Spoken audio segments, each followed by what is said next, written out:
नासे रोग हरे सब पीरा। रोगों को नासै जपत निरंतर हनुमत वीरा। श्री हनुमान जी एक डॉक्टर ही है जी। Is ENT doctor. वैद उसके लिए मरीज न हिंदू न मुस्लिम न सिख न ईसाई न स्त्री न पुरुष न मे जाति भेदम न मे मृत्यु शंका न मे जाति भेदम चिदानंद रूप शिवोहम शिवोम का सूत्र लग जाता।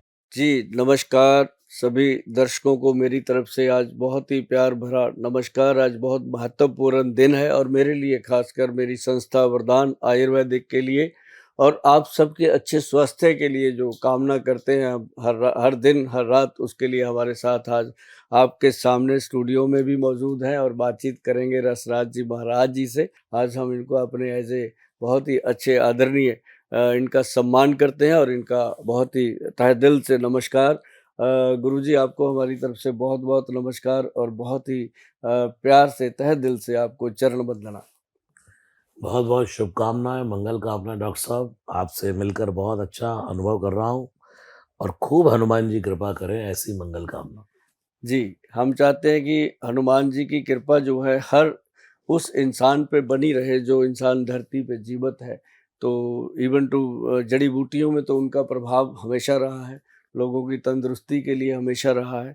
और जो लोग हनुमान जी को फॉलो करते हैं वो कभी ना तो बीमार होते हैं ना कभी किसी चीज़ से हारते हैं। लेकिन मैं समझता हूँ आज जो धरती पे लोग रह रहे हैं वो हनुमान जी से पहले आपको भी फॉलो करते हैं, क्योंकि आपके माध्यम से हनुमान जी का रास्ता जो मिल रहा है लोगों को, हम भी उससे बहुत प्रभावित हैं। आप कुछ थोड़ा-सा हमें हनुमान जी के बारे में इतना क बताइए कि जो संजीवनी बूटी वो लेके आए और लोगों के लिए वो एक मैसेज था। जैसे भगवान श्री राम जी चाहते तो लक्ष्मण जी को एक हाथ लगा के जिंदा कर लेते, लेकिन वो एक मैसेज देना चाहते थे। वो मैं आपके मुखारबिंद से ये चाहूँगा कि पब्लिक को ये मैसेज मिले कि महावीर बजरंगबली जी की कृपा जो है वो कैसे बरसती है।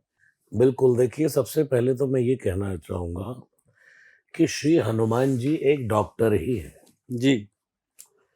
Is ENT doctor. Eyes, throat and ears, throat and.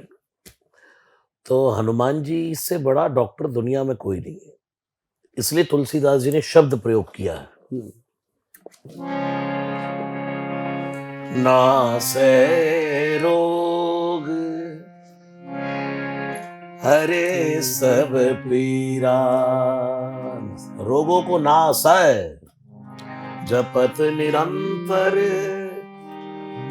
Hanumat वीरा। श्री हनुमान जी के लिए कहाँ, देखिए हनुमान चालीसा चल रहा, सब सुगल है तुम्हारी शरणा तुम रक्षक काहू को डरना अपन दे दो। तीनों लोग हाँक देगा पे भूत विचार निकट नहीं आवे, महावीर जब नाम सुना हुआ नास है। कहाँ घुसाया? क्योंकि ये उनके जीवन में घटना घटी जी। जब उनको बाहु पीड़ हुई भयंकर। तो वो गंगा जल पान करने वाला परम साधु गोस्वामी श्री तुलसीदास जी महाराज, पाँव में पनैया नहीं, गंगा जल पान किए हैं। एक एक पोटली में नमक की डली रखी रहती थी, कहीं वैराग्य का विमान ना आ जाए। और हर समय राम राम राम जपने वाले, जब उम्र का पड़ाव आया तो बाहु पीड़ भयंकर हुई। तो वहां उन्होंने कितना बड़ा एक दुनिया को संदेश दिया। मैं ऐसे लिखा कि हनुमान बाहुक लिखा, और हनुमान बाहुक दुनिया की बहुत बड़ी बड़ी बीमारियों को ठीक करने का ही एक साधन है। तो श्री हनुमान जी परम वैद है। तुलसीदास जी लिखते भी हैं, जय जय जय हनुमान गोसाई कृपा करो गुरुदेव की नाई। और अगर शंकर के अवतार हैं तो दुनिया में भगवान महादेव से बड़ा गुरु कोई नहीं। तुम त्रिभुवन गुरु वेद बखाना, आन जीव पावर का जाना। अगर शिव के अवतार में वो गुरु हैं, हनुमान जी गुरु हैं, तो तुलसीदास जी एक जगह लिखते हैं, जब उत्तरकांड पूरा हो रहा है, सदगुरु वैद, कौन है सदगुरु? सदगुरु वैद, दुनिया में सदगुरु भी वैद है, चलता फिरता डॉक्टर है। वहां हॉस्पिटल में जाकर के शरीर का इलाज होता है, लेकिन सदगुरु के हॉस्पिटल में आकर के मन का इलाज होता है। जैसे डॉक्टर कह देता है कि मैंने तो ट्रीटमेंट कर दिया भाई, अब वो जाने। अब वो वहां तो हाँ, डॉक्टर को भी कहना पड़ता है कि भाई मैं अपना एफर्ट कर चुका हूं, अब परमात्मा के हाथ में है। जैसे हम एक ना आजकल जो बहुत पीड़ादायक प्रॉब्लम है घुटनों की, लोगों को, जैसे लोगों को घुटनों के ऑपरेशन के लिए कहा जाता है, ऑपरेशन करवा भी रहे हैं लोग, उसके लिए जब हमारे जो वैद्य हैं डॉक्टर अनिल कुमार जी हैं, बहुत बहुत विद्वान वैद्य हैं वो। आयुर्वेद में अगर मैं कहूँ कि हिंदुस्तान में अगर 4-5 वैद्य हैं, जिनमें से वो एक वैद्य हैं, कभी आपको भी उनके दीदार होंगे, आपसे मुलाकात होगी, तो वो मतलब अपने आप में संत हैं जी। वो कभी उनका कोई लेने देने में है ही नहीं। तो वो जब दवा बनाते हैं, उन्होंने एक ऑयल बनाया, तेल बनाया, ये पड़ा हुआ है, मैं आपको एक चीज़ दिखाता हूँ। ये छोटी सी बॉटल है, जादू करती है जी। ये काले गोंद से बना तेल। काला गोंद जो होता है वो जो चील के पेड़ होते हैं ना पहाड़ों में, लंबे लंबे पेड़, उनको लगता है। आप देखेंगे कभी उसमें हिमाचल वालों ने वो लगाई होती है कुप्पियां सी, वो इकट्ठा करते हैं, उससे ये बनता है। तो जब जो बनाते हैं ना जी, तो वो यही दोहा जो आपने अभी सुनाया कि हर तरह की पीड़ा को हरने के लिए हम बना रहे हैं, को जो लगाए, और ये पेन किलर की तरह काम करता है। हमने देखा जिसको हम ऐसे लगा देते हैं तो वो 10 मिनट में पेन की गोली जो लेता था रोज 2-2 3-3 वो बंद, मतलब सिर्फ लगाने से तेल। हनुमान जी के दोहों में बहुत शक्ति जो हमारे सिस्टम में हमने देखी है, क्योंकि आयुर्वेद और भगवान श्री हनुमान जी अलग नहीं है, वो एक ही है। हनुमान जी परम वैद है, और वैद का तो आयुर्वेद से संबंध होता है ना। मुझे लगता है कि आप सबको बहुत ज्यादा जानकारी भी मिलेगी, और ये भी पता चलेगा कि जैसे ये बताते हैं कि हनुमान चालीसा का जो पढ़ना है वो अलग चीज़ है, उसको समझ के पढ़ना अलग चीज़ है, उसको पढ़ के समझना अलग चीज़ है। ऐसे ही दवाइयों का होता है, तेल मलना अलग चीज़ है, तेल कैसे वैद्य ने बताया किस समय मलना है, किस तरीके से मलना है, वही चीज़ें सारी मिली जुली चीज़ें होती हैं। तो आज मुझे लगता है कि आज लोगों का बिना दवाई के इलाज होने वाला है, जो बहुत जरूरी है आज की डेट में। जी, मैं आपसे यही कह रहा था, सदगुरु वैद्य वचन विश्वासा, संयम यह ना विषय कह आसा, और रघुपति भगति संजीवनी मोरी। वाह, राम जी की भक्ति भी संजीवनी है, जा, और श्री हनुमान जी के पास तो ये भक्ति का मणि ऑलवेज है। वाह जी वाह। ये तो एक स्टंट था दुनिया को दिखाने के लिए, जैसे आपने कहा कि बूटी की आवश्यकता है। एक जगह जब लक्ष्मण को ये बूटी वाला स्टंट हो गया, एक जगह फिर दोनों को बाण लगा, लक्ष्मण फिर बेहोश फिर हुए रामचरितमानस में। अब सबने सोचा वही नाटक होगा, राम जी फिर रोएंगे, फिर वही बंदर भालू करेंगे। लेकिन जैसे ही राम जी ने कहा, ए लक्ष्मण तुम कृतांत भक्षक सुनता था, और ऐसे करके एक हाथ मारा, तुम कृतांत भक्षक सुनता था, और एकदम लक्ष्मण खड़े हो गए। अरे वाह, ये रामचरितमानस में चौपाई है, आप बिल्कुल देख लीजिएगा इसको। तो अगर ये सब बर्छी पहले लगी या मेघनाथ की संजीवनी लाए, ये भी दुनिया को दिखाने के लिए भगवान ने कहा कि भाई वैद्य की बहुत आवश्यकता है। लक्ष्मण जी बेहोश पड़े हैं, भगवान श्री राम ऐसे विलाप कर रहे हैं जैसे, और एक भाई के भाई का प्रेम तो दुनिया में भाई जैसा प्रेम कहाँ मिलने वाला है। और वो लक्ष्मण जो 14 साल के लिए श्री राम की शरण में सब कुछ एक, और माता पिता गुरु किसी को नहीं जानता, वो लक्ष्मण जब भूमि में धूल दूषित पड़े हैं, तो उस समय श्री राम रो रहे, और हनुमान जी ने देखा, प्रभु सब कुछ देख सकता हूं, आपकी आंख में आंसू नहीं देख सकता। हनुमान करोगे भी क्या? इतने में प्रसंग है, जामवंत कह वैद सुषेणा। जामवंत ने कहा एक वैद है लंका में, लेकिन मुसीबत यह है कि भाई बुलाए कौन? लंका रही को पठाइए लेना। लंका में रहता है, अब कौन लेने जाए? हनुमान जी ने कहा मैं ना। एक पल की देर नहीं लगाई, 1 मिनट में हनुमान, तुलसीदास जी को देखो कितनी जल्दी है। जामवंत कह वेद सुसैना, लंका पठई को ले, ये लंका रही को पठई लेना। इतनी देर में तो हनुमान जी गए और जाकर के वैद को आने भवन समेत तुरंत। दोनों जगह हनुमान जी ने एक जैसा स्टंट किया है। वैद को भी हॉस्पिटल समेत उठा लिया। हाँ। वैद को पहले तो जब उसने मना किया नहीं नहीं नहीं, तो आप देखो एक वैद को परम वैद बन करके समझा रहे हैं कि वैद का धर्म क्या है। उसने मना किया नहीं, मैं लंका का वैद हाँ, हूं, वो शत्रु का वैद है। मैं शत्रु का इलाज करने नहीं जा सकता, मुझे रावण हम्म, मार डालेगा। लेकिन वहां जो हनुमान जी ने उसको क्या शिक्षा दी है कि नहीं, वैद उसके लिए मरीज न हिंदू न मुस्लिम न सिख न ईसाई न स्त्री न पुरुष न में जाति भेदम न में मृत्यु शंका न में जाति भेदम चिदानंद रूप शिवोहम शिवोम का सूत्र लग जाता है। हाँ, आपका धर्म ये नहीं है। तो उसने कहा ठीक है चलता हूं। अब हनुमान जी चाहते तो हाथ पकड़ के ले आते। अब हनुमान जी ने सोचा कि वैद को ले जाऊंगा तो रावण को पता लगेगा कि वैद गायब हो गया। रावण वैद की सिक्योरिटी भी लगा सकता है कि वैद के घर के आसपास सिक्योरिटी लगा दो कि कहीं राम का कोई दूत आकर के इसको ले ना जाए। तो हनुमान जी ने सोचा सिक्योरिटी कितनी लगा लो, भवन समेत ही उठाया।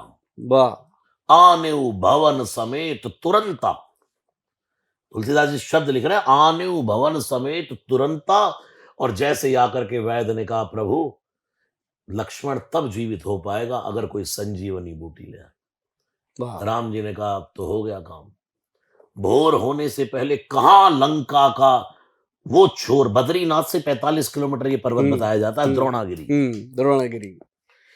हनुमान जी ने कहा प्रभु हम जाएंगे।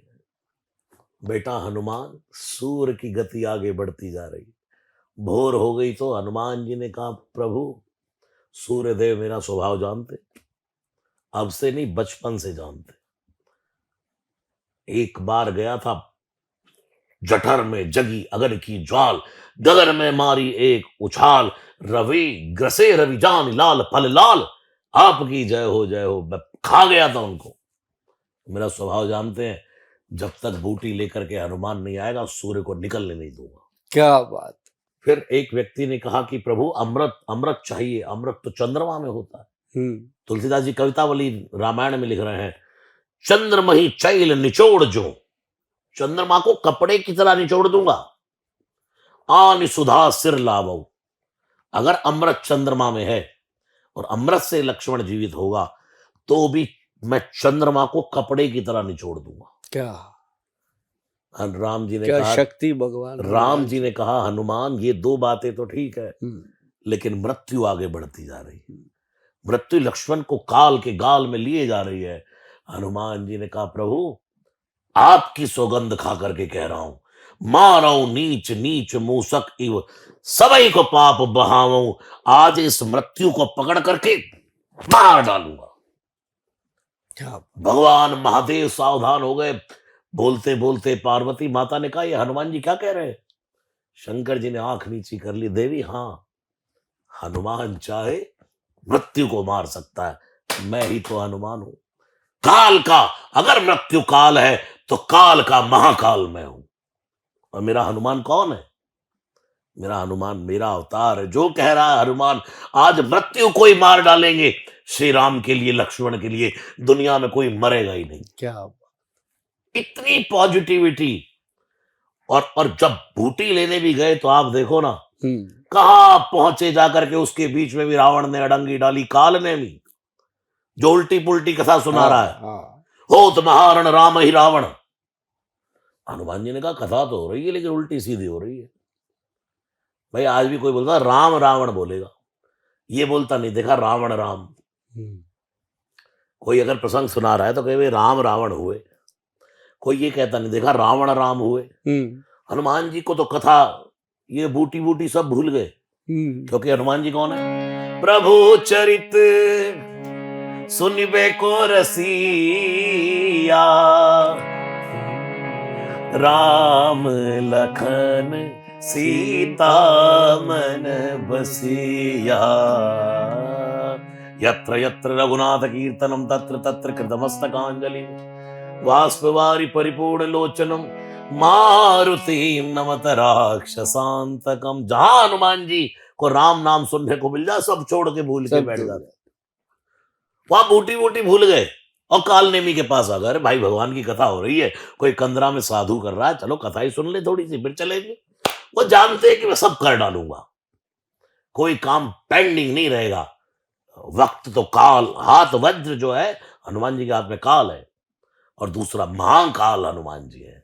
काल जो काल के वश में रहे वो जीव है, और जिसके वश में काल रहे वो शिव है।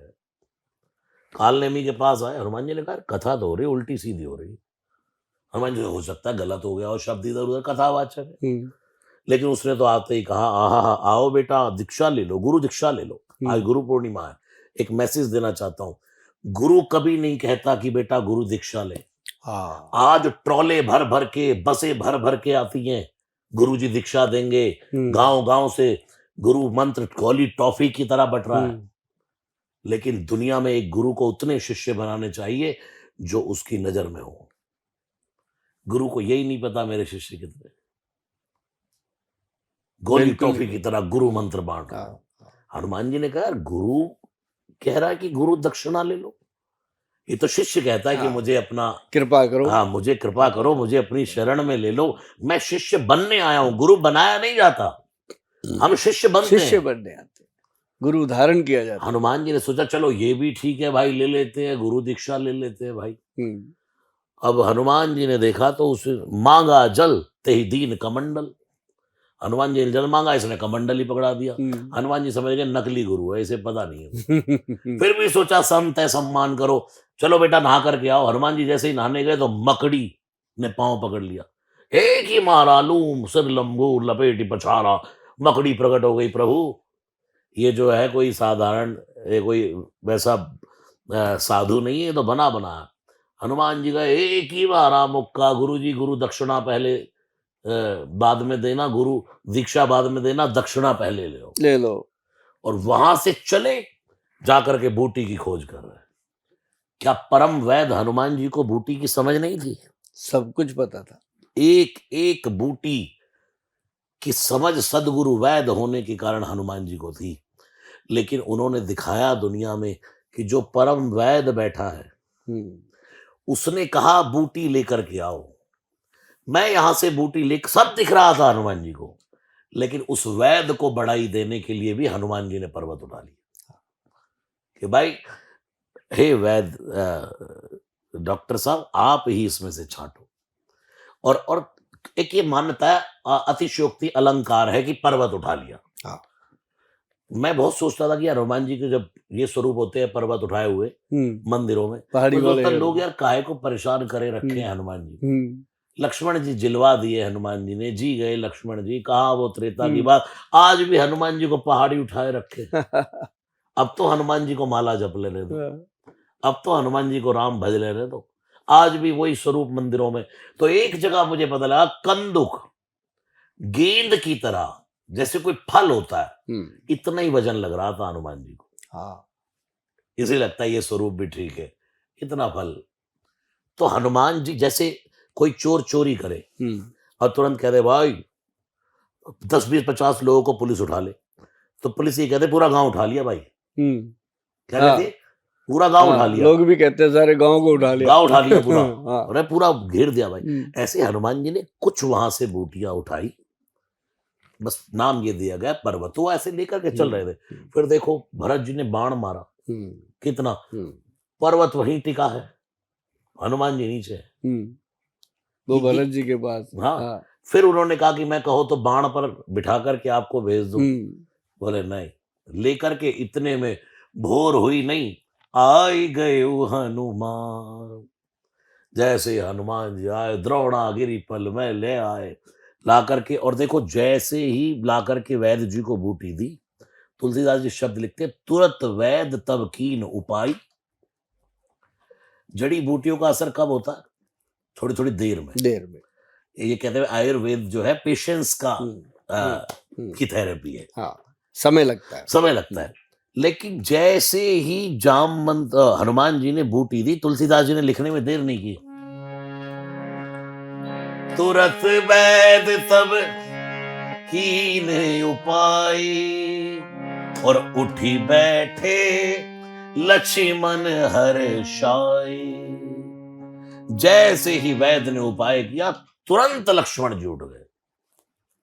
क्या मेघनाथ में इतनी सामर्थ्य थी कि लक्ष्मण जी को वो बेहोश कर देता? कभी नहीं हो सकता।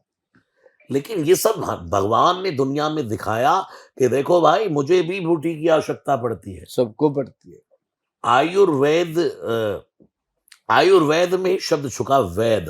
वैद। वैद इसमें यानी कि ये वैद जो है वही इसके नुस्खे को जानता है। आयु का मतलब आयु, और वेद का मतलब वैद, यानी कि वैद बढ़ाने वाले, आयु बढ़ाने वाले। आयु बढ़ाने वाले। तो ये आयुर्वेद का बहुत बड़ा महत्व है।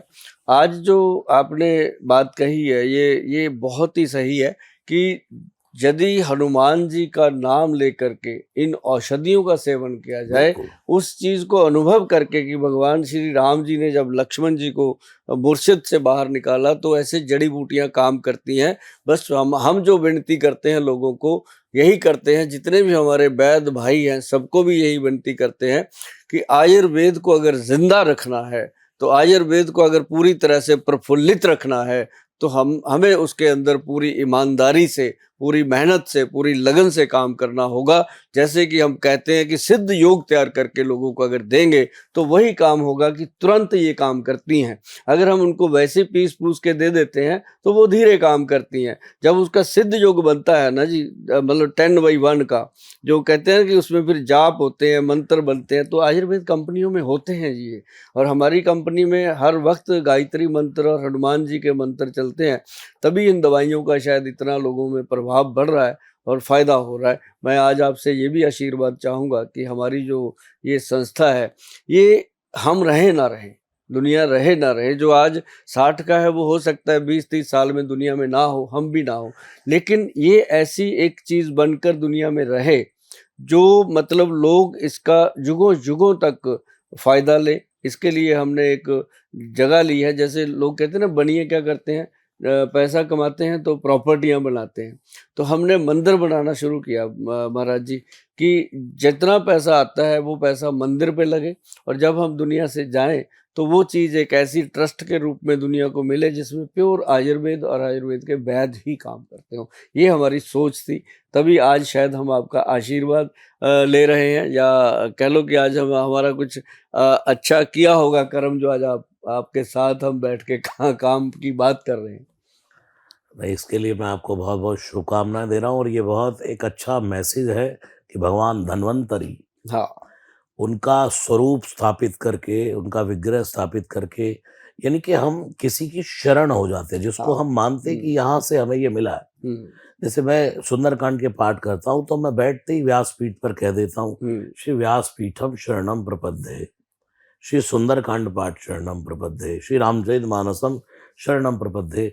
तो आपके द्वारा जो भगवान धन्वंतरी की स्थापना हो रही है, कहीं ना कहीं ये उनकी शरणम प्रपद्ये ही है कि भाई, हे धन्वंतरी भगवान, हम आपकी शरण में हैं और अब आप ही कृपा करना कि मैं संसार को ये सब आपका दिया हुआ जो ज्ञान है वो बांट सकूं। बिल्कुल जी। ये देखिए, मैं आपको स्वयं बताऊं, मैं बहुत आयुर्वेद में विश्वास करता हूं। मैं बहुत जल्दी सिर दर्द की भी गोली नहीं खाता। मैं मतलब कभी गोलियां भगवान की कृपा से नहीं खाता, क्योंकि और सुबह उठते ही गर्म पानी पीने का अपना नियम है, कुछ चूर्ण वगैरह लेने का नियम है, बाबा रामदेव जी की श्वासरी पीने का नियम है। तो कुछ आयुर्वेद जुड़ा है अपने जीवन से, एलोवेरा पीने का नियम है। तो एक जगह मैं पढ़ रहा था, what is the supreme medicine. Doctor troll हुए बहुत बड़े, उनसे किसी ने कहा what is the supreme medicine, उन्होंने कहा water is the supreme medicine. Water is the supreme medicine. What is the cause of disease, बीमारी का कारण क्या है? Junk food, wrong food. बिल्कुल। हम गलत खाएंगे तो हम अपने शरीर को स्वयं ही बीमार कर लेते हैं। अब आजकल तो कितना भी प्योर आदमी खाने की कोशिश करे हम्म, तो भी मिलावट कुछ ना कुछ मिक्सिंग आए। उसमें इतनी है कि आदमी कहाँ बचेगा। हाँ, तो वो बचाने का साधन आयुर्वेद भी है बिल्कुल कहीं ना आयुर्वेद कहीं तक।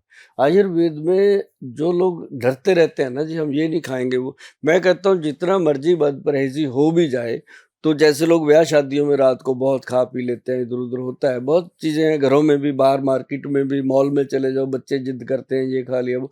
तो जो त्रिफला पाउडर है आयुर्वेद का सबसे बड़ा जो मतलब रसायन जिसको कहा गया, जिसको हम कहते हैं ब्रह्मा विष्णु महेश का ये रूप दिया गया है ग्रंथों में, त्रिफला। त्रिफला, हाँ, इसको दिया गया। जैसे आंवला है, हरड़ है, बहेड़ा है, ये 3 चीजें हैं जी। हर्तकी लेकर के तो भगवान धन्वंतरी जी जब समुद्र मंथन हुआ था, जब वो प्रगट हुए थे, तो उनके हाथ में हर्तकी ही था, हरड़ का ही पेड़ था, जो मतलब संजीवनी कहा गया, वाह। मतलब पेट के लिए। तो हरड़ बहेड़ा आंवला का जो मिश्रण है, ये त्रिफला जो हमारे वैद्य जी बनाते हैं, ये अलग चीज है जी। त्रिफला कहने को बहुत लोग हैं, जैसे कोई कुछ भी कहे, लेकिन जो त्रिफला बनाने का ग्रंथ में योग है, ये हरड़ बहेड़ा और आंवला, हरड़ 1, बहेड़ा 2 और आंवला 4, ये परसेंटेज है, मतलब किलो, 2 किलो, 4 किलो, इस तरीके से इसको अगर बनाया जाता है, फिर इसका एक्सट्रैक्ट निकाला जाता है। एक्सट्रैक्ट निकाल के फिर जो त्रिफला होता है ना जी, ये अगर बच्चे को देना आज शुरू कर दें, तो सुभाष गोयल इसको ले रहा है जी, 30 बरस हो गए, 1 चम्मच 5 ग्राम शाम को 5 बजे, और स्त्रियों के लिए बताया गया है कि 1 चम्मच 5 ग्राम सुबह 5 बजे, ये इसका लेने का सिस्टम है। और ये वात पित्त कफ, हरड़ बहेड़ा आंवला वात पित्त कफ तीनों दोष को कंट्रोल करता है, और ये त्रिदोष नाशक माना गया है। और आंवले की तो पूजा होती है भगवान विष्णु के रूप में, शिव के रूप में। तो मतलब ये ऐसा फल है जी कि जिसको भी दिया, चाहे वो किसी भी बीमारी का पेशेंट है, कोई भी प्रॉब्लम है, अगर ये लेना शुरू कर दिया, जैसे आज हम बैठे हैं, हमारे बाल नेचुरल हैं, हमारी बॉडी जो आपके सामने है, 60 ईयर उम्र हो गई है, सब कुछ नेचुरल है, कोई प्रॉब्लम नहीं आती। अगर इसी को एक को ये हमने 30 बरस पहले पढ़ लिया था, उसी दिन शुरू कर लिया था, तो आज तक ना कब्ज, ना पेट गैस, ना एसिडिटी, और प्रभु की ऐसी लीला है कि आगे भी होने की संभावना नहीं है, कल को हो जाए कह नहीं सकते किसी का। पर ये त्रिफला एक ऐसा औषध है, अगर आप लोग भी इसको माने और प्रभु का नाम लेकर के शुरू करें, तो मेरे ख्याल से इसके बिना दवाइयों की जरूरत ही नहीं पड़ती तंदुरुस्त लोगों के लिए। आप बिल्कुल अच्छी बात कही आपने। आयुर्वेद की शरण में हम भी और चलेंगे अब। बिल्कुल हम भी बिल्कुल बुढ़ापे की बिल्कुल। और हैं आगे आगे। नहीं नहीं, अभी तो आपको युवा, मैं कहता हूँ जब आदमी 60 का होता है, फिर मैं कहता हूँ आज तो 1 साल का हो गया। वाह। 60 जो थे वो विपताओं में गुजार दिए, अब 60 के बाद तो जीना है। हाँ, वाह वाह वाह वाह, बहुत बड़ी बात, क्या बात। धन्यवाद बहुत गुरु जी, बहुत प्रणाम। जय आप सिया आए राम। हो, बहुत अच्छा लगा। और हम जरूर ये चाहेंगे कि जो ये हमारा एक ये प्रोडक्ट है त्रिफला पाउडर जो है, ये इसको आप अपना आशीर्वाद दें, क्योंकि ये दुनिया का मतलब पालन पोषण करने वाला एक ऐसा औषध है जो मेरा ही नहीं, हर कोई घर पे बना सकता है। ये त्रिफला, हरड़ बहेड़ा और आंवला सभी घरों में होता है, दादा दादी नाना नानी सब जानते हैं, कोई छुपी हुई चीज़ नहीं है। तो मैं चाहता हूँ कि इसको लोग घर पे बनाएं, घर पे खाएं, और अपना आनंदमय जीवन बिताएं। हर बीमारी से छुटकारा दिलाने के लिए ये आपकी घर की औषध है। नहीं बन पाई तो हमारे से ले जाना, लेकिन एक अनार 100 बीमार 140 करोड़ की आबादी में कितनी शीशियाँ बना पाएंगे हम? आप खुद बनाएंगे तो हमारी भी सहायता होगी और आपकी भी मदद होगी। नहीं भी बना पाए तो इतना रुपया हम इधर उधर खर्च करते हैं, मंगा करके थोड़ा हाँ, अपने शरीर के लिए भी बिल्कुल बिल्कुल कर सकते हैं। जी जय सिया राम। जी, धन्यवाद गुरु जी। Bureau report, Delhi up to date.